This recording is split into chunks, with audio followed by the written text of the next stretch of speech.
Salut à tous, la team OL, Thomas M. Show pour OL Fan TV. Très heureux de vous retrouver dans un contexte différent. Je ne suis pas dehors, une fois n'est pas coutume. En plus j'ai un rhume, je suis désolé les gars, je parle un petit peu du nez, je vais un petit peu renifler, comme ça. Mais c'est comme ça, je suis là pour vous faire le débrief du match contre le FC Nantes et il y a beaucoup à dire aujourd'hui de ce match. Nous sommes vraiment dans une crise sans précédent, les gars. Nous n'arrivons tout simplement plus à gagner. Nous sommes incapables finalement de réagir parce que c'était ça qu'on demandait avant le match contre Nantes, une réaction. Anto Lopez est passé en conférence de presse en disant que les joueurs s'étaient parlé, qu'il y avait eu des choses qui étaient ressorties, que même les joueurs allaient aider le coach à trouver des solutions. Imaginez la chose. Et puis il y a eu aussi cette interview à OLTV de Juninho qui a reconnu que nous ne produisions rien dans le jeu, qu'il y avait beaucoup de manques sur le terrain, que les consignes n'arrivaient pas à être assimilées, mais aussi qu'il y a eu des embrouilles entre lui et Silvinho, mais ce qui le rassurait, c'est qu'il était bosseur. Donc Juninho, à chaque fois qu'il parle, il parle peu, mais quand il parle, c'est toujours pour dire des choses extrêmement intéressantes, en tout cas sans langue de bois. Il ne ment pas, Juninho. Il dit les choses, et sa déclaration après le match contre Nantes est tout simplement une réaction où il est remonté, mais il dit la vérité. Il n'a rien vu sur le terrain. Je pense que ce qu'il dit, c'est le reflet des pensées, je pense, de Bernard Lacombe, de Jean-Michel Aulas, de Gérard Houllier. Il dit simplement la vérité. Il ne s'est rien produit sur le terrain. Nous n'arrivons pas à dominer l'adversaire plus de 3 minutes. Les joueurs ne jouent pas les uns pour les autres. Les remplaçants, en tout cas, n'acceptent pas le fait d'être remplaçants. Ils n'acceptent pas les choix du coach. Il y a beaucoup de choses à revoir. Et il finit tout simplement par dire que, il y aura des décisions à prendre, des décisions fortes, que le président Aulas allait réfléchir ce soir, mais qu'on ne pouvait pas continuer comme ça, puisque finalement, les joueurs ne comprennent pas les consignes à 100%. Et quand Juninho, directeur sportif, dit ça, c'est qu'il y a un gros problème. Je crois qu'il y a même une cassure très nette au sein du club entre Juninho et celui qui l'a fait venir, en tant qu'entraîneur, Silvinho. Je crois qu'il y a des... Ils sont pas sur la même longueur d'onde. Je crois que Juninho a du mal à comprendre certains choix. Jean-Michel Aulas a du mal à comprendre certains choix de Silvinho. Silvinho, je pense, a un fort caractère. Donc ça doit frictionner. Mais là, aujourd'hui, c'est un motif de cassure très clair. Ça fait 7 matchs, les Gones, qu'on n'a pas gagné. C'est une crise qu'on n'a pas connue depuis apparemment le milieu des années 90. C'est pour tout vous dire, même avec Genesio, et pourtant on a eu des moments difficiles, il n'y a pas eu de crise de résultats aussi majeure que celle-là. Là, il y a péril en la demeure. Tout est en train de se fracturer dans le club, que ce soit au niveau du board, que ce soit entre les joueurs, parce que qui dit résultat négatif dit que les joueurs, la plupart des joueurs, ont la confiance dans les chaussettes. Je pense qu'ils n'arrivent même plus eux-mêmes à penser qu'ils sont capables de gagner ce match contre Nantes. Pourtant, franchement, pour tout vous dire, ça a été moins mauvais que ce qu'on a pu voir. Il y a eu une certaine volonté de la part de nos joueurs de jouer plus haut, d'essayer d'aller de l'avant, d'essayer de faire des passes verticales.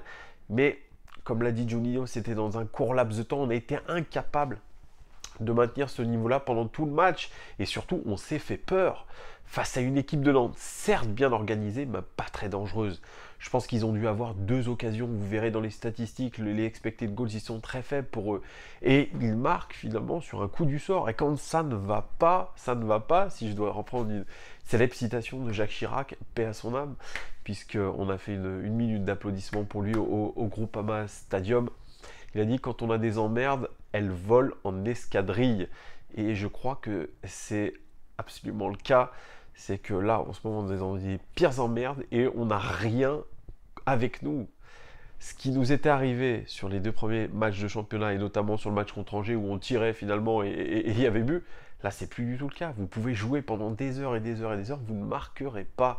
Et surtout, vous encaissez des buts, mais casquette, le but qu'on encaisse, le but contre son camp de Marsal, il est incroyable. C'est un double contact qui va lober Anthony Lopez. Donc oui, aujourd'hui, je suis inquiet. Je suis inquiet par rapport à ce qu'on vit, parce que c'est une crise sportive, c'est une crise aussi institutionnelle, puisque l'OL avait décidé de tout remanier après le départ de Bruno Genesio, qui était censé être le maillon faible la saison dernière, mais bon, apparemment là sur les réseaux sociaux, là ça commence à faire des petites boutades du genre Genesio revient, finalement avec Genesio c'était pas si pire que ça. Oui, l'OL a créé une rupture, le président a créé une rupture, il voulait en tout cas créer un coup de communication avec ce retour de Juninho aux affaires, la légende du club, on a fait tout un pataquès autour de ça, même récemment, c'était il y a 2 semaines, il faisait des dédicaces devant 1500 personnes, Juninho, au Groupama, avec un t-shirt logoté Juninho 8. On a mis en place un système de flocage sur les maillots de cette année avec Juninho. C'était une machine à fric. Et je trouve aujourd'hui ça tout à fait indécent et ça fait partie, je pense, aussi du fait qu'on tombe, qu'on soit à un niveau absolument détestable aujourd'hui, avec une ambiance détestable au sein du club.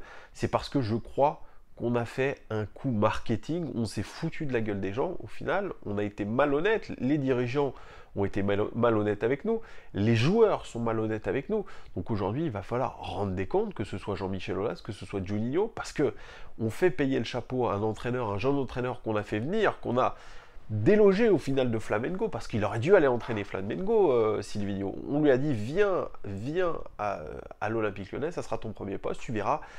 On va faire une bonne entente, Juninho, Silvino, ça va bien repartir, on est sur un nouveau cycle, etc.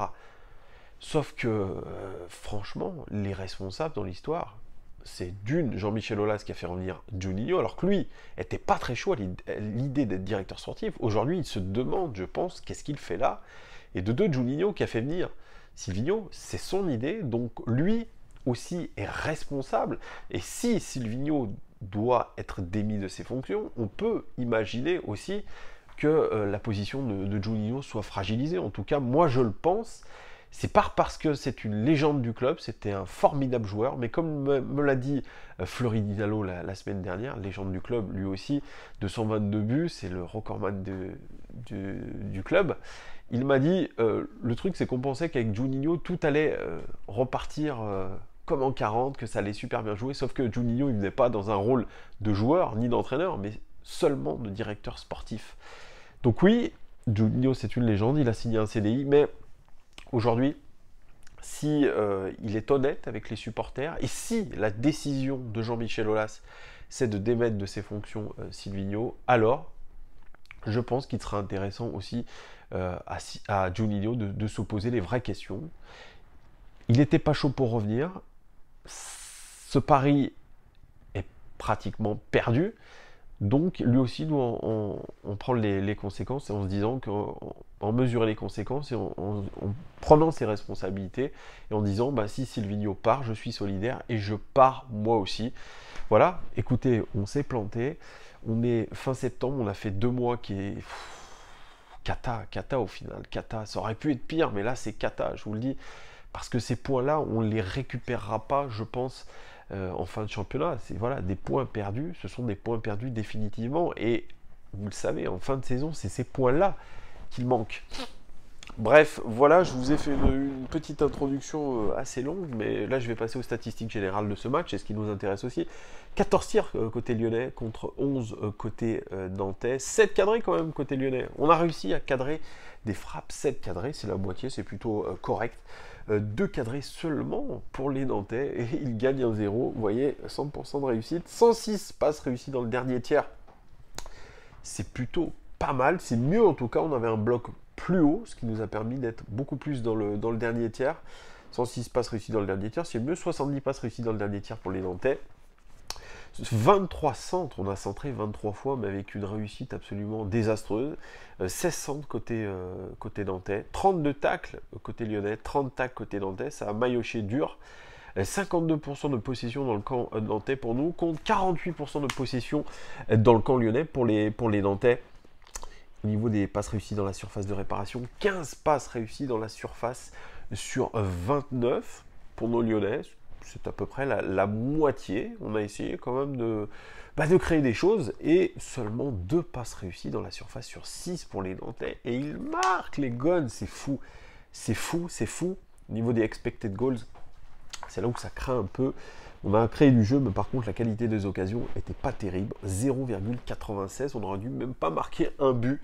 C'est pour vous dire. Et les Nantais, 0,52. Ils ont clairement surperformé. Les Nantais, au niveau des statistiques individuelles, désolé, je renifle, Anto Lopez. Bien, malheureusement, il ne peut rien faire sur le but qu'il prend. Pourtant, il est vigilant, il a essayé de revenir vite sur ses appuis, mais malheureusement, il ne peut rien faire. Il a détourné un beau coup franc de Benavente. Mais voilà, il ne peut rien. Je lui mets la note de 6 sur 10 à Anto Lopez. Donayer, 57 passes réussies sur 59, ce qui est plutôt correct. 7 ballons récupérés. Il a été plutôt intéressant. Jason Donayer, il a toujours été bon dans les duels. Il a essayé de bien relancer. Moi, je l'ai trouvé très correct dans ce qu'il a fait. Il a été à son niveau habituel. Je lui mets la note de 7 sur 10. Marcelo titularisé à la place d'Andersen, parce que oui, je ne vous ai pas fait la composition 4-3-3 assez classique. Andersen qui a été remis sur le banc. Marcelo, eh bien, il fait encore une fois une bonne prestation, c'est ce que je vous avais dit. Il a été, je trouve, très intéressant dans les duels, très rassurant. Il a surtout essayé de jouer vers l'avant. Il a un très bon jeu long. Il a d'ailleurs fait une belle ouverture pour Moussa Dembélé qui est hors jeu. Mais voilà, je l'ai trouvé serein, Marcelo, 82 passes réussies sur 94, c'est le record du match tout simplement, et 7 ballons récupérés, c'est plutôt pas mal, je lui mets la note de 7 sur 10 lui aussi. Léo Dubois, retour dans le groupe et surtout sur le terrain. Léo Dubois qui était fatigué sur le précédent match, mais il a été plutôt bon, Léo Dubois. Il a souffert un petit peu en début de première mi-temps face à Simon, le Nantais, mais au final, il a été très impliqué défensivement, très impliqué offensivement, mais comme vous allez voir, avec très peu de réussite, 2 passes clés pour lui à son actif, record côté lyonnais dans ce match, et 2 centres réussis sur 11. Ça aussi, c'est un coup de gueule. C'est sa qualité première à Léo Dubois. Il doit absolument travailler ses centres. Je l'avais dit déjà la saison dernière, on ne peut pas avoir autant de déchets sur ses centres alors que c'est sa qualité principale. Soit il est cramé quand il centre et il ne sait pas où il centre, soit vraiment il y a un vrai problème technique, je ne sais pas d'où ça vient, mais en tout cas c'est inadmissible de centrer aussi nasement, si je puis dire. Quand je vois la qualité de centre d'un Kevin De Bruyne tout à l'heure avec Everton, je crois que Léo Dubois est à des années-lumière de cette qualité de centre. En tout cas, ce qui faisait sa force hier, aujourd'hui, c'est plus du tout le cas. Donc là, il va falloir vraiment bosser. Je lui mets la note de 5 sur 10 à Léo Dubois. Ensuite, on passe à Marsal, titularisé.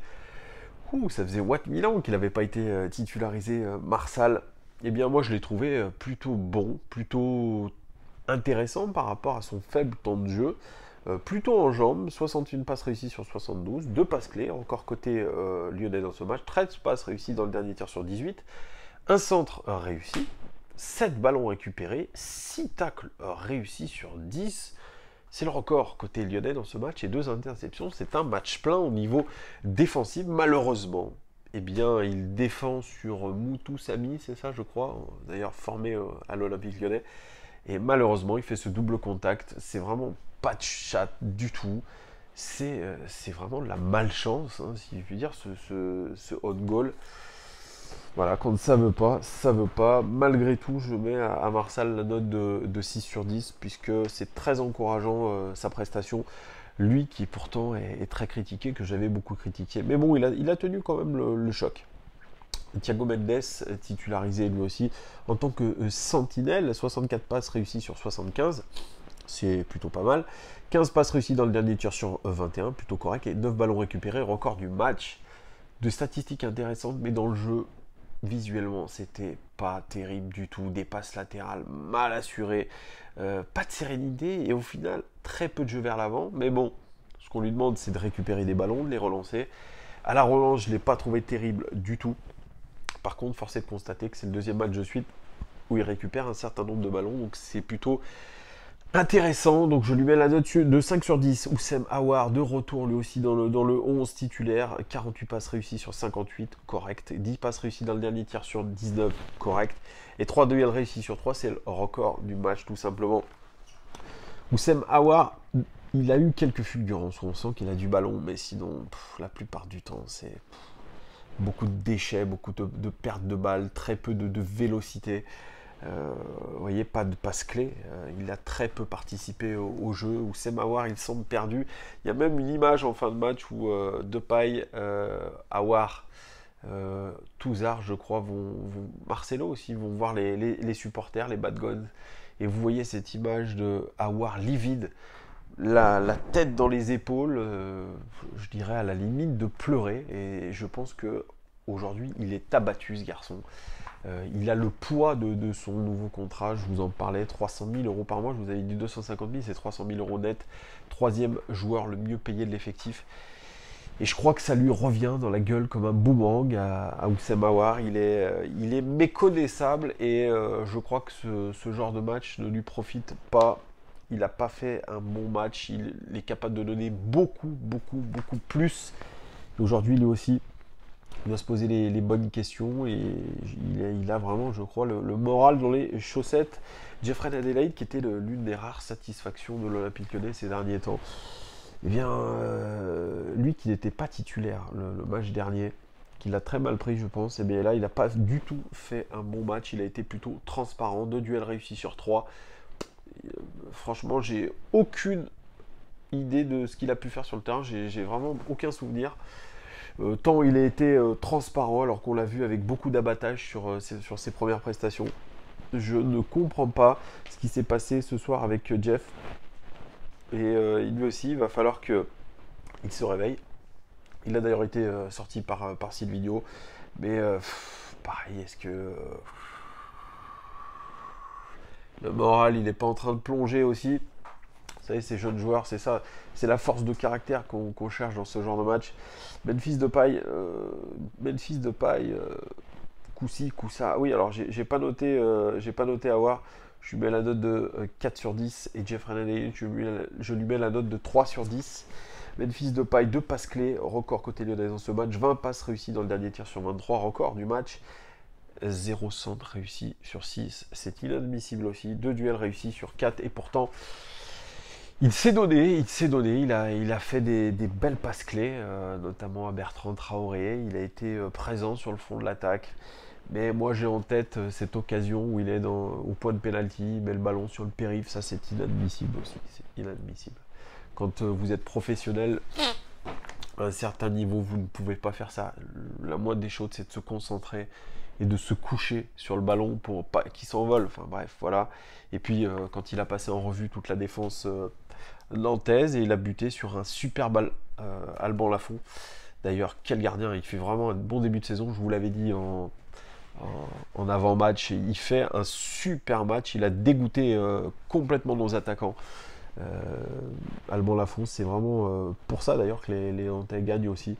Et il a fait une très belle prestation, mais vous voyez, cette action où il passe toute la défense en revue, il frappe plein centre, ça à l'entraînement, ça passe. Parce que moi je trouve, c'est en regardant les vidéos, en regardant les entraînements, nos gardiens à l'entraînement laissent passer les buts pour mettre en confiance les attaquants. Sauf que en vrai match, eh ben, les gardiens arrêtent ces ballons. Et oui, donc ça aussi, il faudrait que nos gardiens jouent vraiment le jeu à l'entraînement. Ça pourrait bénéficier à tous. Regardez les vidéos, c'est assez criant. Bon, vous avez l'impression qu'il y a, je sais pas, 15, 20 buts par entraînement, par opposition.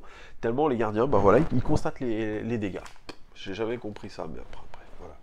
C'est mon petit coup de gueule. Memphis Depay, je lui mets la note de 5 sur 10. Voilà, ça vaut pas plus de 5 sur 10 non plus. Bertrand Traoré, le fantôme de Bertrand Traoré, ça fait des matchs qu'il est nul. 2 interceptions record du match, mais à part ça, une occasion ratée, puis le reste, catastrophe. J'ai en tête ce centre où il est dans une bonne position à l'entrée de la surface de réparation et il centre dans la tribune opposée. Enfin, à un moment donné, c'est votre taf, les gars. Vous faites ça toute la journée, répétez vos gammes tous les jours. Vous êtes professionnels. Nous, on joue sur des fives le vendredi de 20 à 22 heures. Voilà, nous, on n'est pas des professionnels et pourtant, quand on rate ça, on se fait incendier par les coéquipiers. Mais là, c'est inadmissible. Vous faites ça toute votre semaine, vous êtes payé pour ça, c'est votre métier, c'est impensable de ne pas se concentrer et de se centrer correctement, en tout cas au point de pénalty, ou de mettre dans une zone dangereuse, c'est pas croyable. Voilà, Bertrand Traoré, il a été sorti à la mi-temps, il méritait que ça, c'est un fantôme, je crois qu'on a essayé beaucoup avec ce joueur-là, mais je crois que sa gloire passée, sa petite gloire passée à l'Ajax, c'était il y a très très longtemps, donc je lui mets la note de 1. Voilà, c'est pour tout le travail effectué qui est totalement minable. Voilà, Bertrand Traoré, puis on finit avec Moussa Dembélé, qui n'a pas eu beaucoup de réussite. Il a demandé en profondeur, on ne lui a pas toujours mis. Il fait de beaux appels, mais pareil, souvent hors jeu. Un duel offensif réussi sur un, c'est peu, pas beaucoup de duels pour lui. Il fait une très très belle passe par contre à Oussem Aouar, ça je l'ai pas mentionné. Oussem Aouar qui met une belle tête, qui aurait mérité autre chose. Voilà, il s'est projeté dans la surface de réparation pour une fois. Moussa Dembélé qui avait fait une belle action. Malheureusement, c'est trop peu pour notre meilleur attaquant, le meilleur buteur du championnat de France. Je passe la rentrée de Cornet qui a apporté un peu de tonus sur son côté sans être extraordinaire, beaucoup de fautes techniques, des dribbles dans le vent. Martin Terrier, lui aussi, quand il est rentré, il a essayé de créer du jeu et malheureusement, il a raté. Son face-à-face avec Alban Lafont, alors qu'on l'appelait le chirurgien la saison dernière, c'est pareil, lui. Voilà, il n'apporte pas ce qu'il faut, et ça, c'est Juninho, il l'a dit après le match, il a raison, les remplaçants n'apportent rien et ne marquent pas. Donc là aussi, il y a un vrai problème. C'est vraiment global, c'est un problème de groupe. Beaucoup parlent aussi de l'absence de Maxence Cacré, qui devait être titularisé contre Brest. Et au dernier moment, Silvino a décidé de ne pas le titulariser. Ça, c'est quelque chose aussi qui a tendu un petit peu en interne Juninho, Jean-Michel Aulas, et qui, je pense, aujourd'hui, penche beaucoup dans la balance. Silvino a justifié ça en disant qu'on n'en voyait pas un jeune comme ça dans une situation de crise parce que c'était encore pire et que ça pouvait le démolir mentalement. Ça, je ne crois pas que ce soit le cas. Vous savez, un jeune, il a envie de montrer qu'il a sa place, qu'il est capable de rivaliser avec les autres joueurs du groupe et il est capable de débloquer une situation. Ce sont des joueurs avec peut-être un mental un peu neuf parce que là, on a des joueurs vraiment...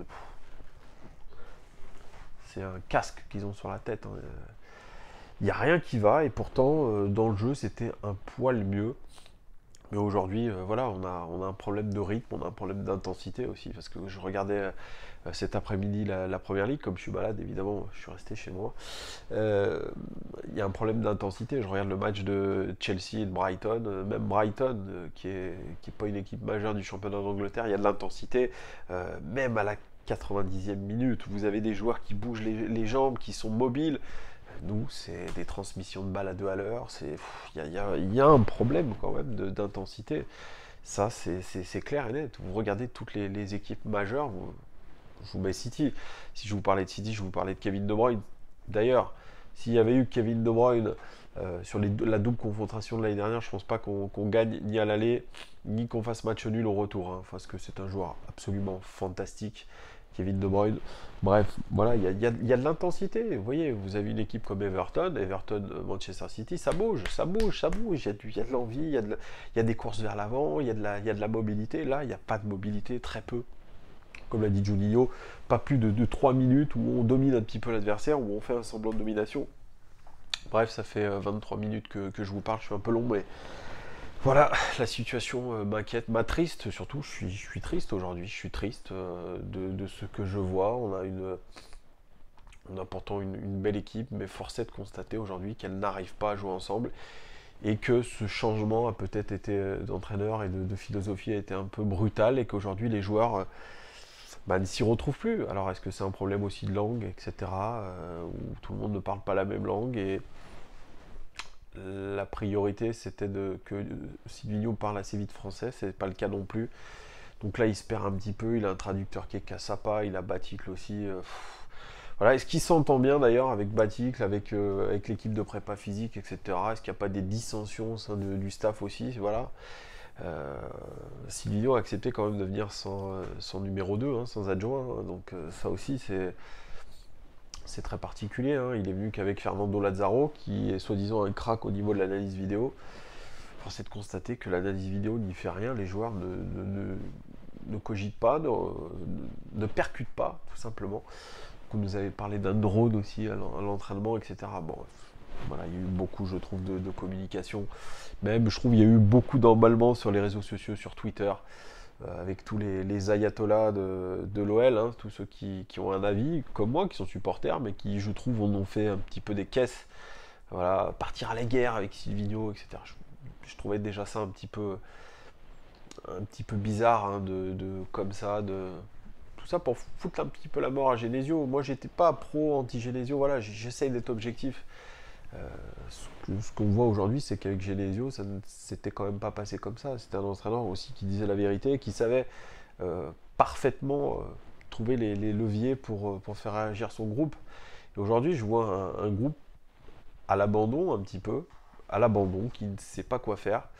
À l'image d'Awar, hein. Awar, c'est un enfant de 21 ans aujourd'hui voilà, qui manque de caractère. C'est ça aussi qui manque dans cette équipe, un manque de leader, un manque de personnalité.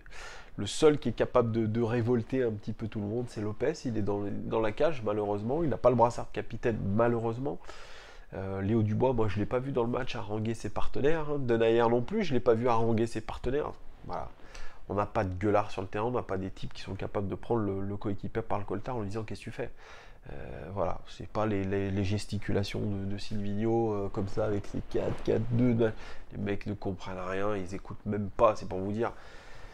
J'ai mon potu pourtant, il m'a dit tout à l'heure au téléphone, il m'a dit écoute Thomas, j'ai la tendresse pour Silvino. Parce que j'ai l'impression qu'il est passionné. Aujourd'hui, c'est trop peu. Vous pouvez gesticuler, faire des 4-2 machin sur le terrain, au bord du terrain, pardon. Voilà, le résultat aujourd'hui est le même, il est catastrophique. Et on va affronter une équipe de Leipzig qui vient de perdre contre Schalke 04, une défaite surprise, 3-1 sur son terrain avec l'équipe type.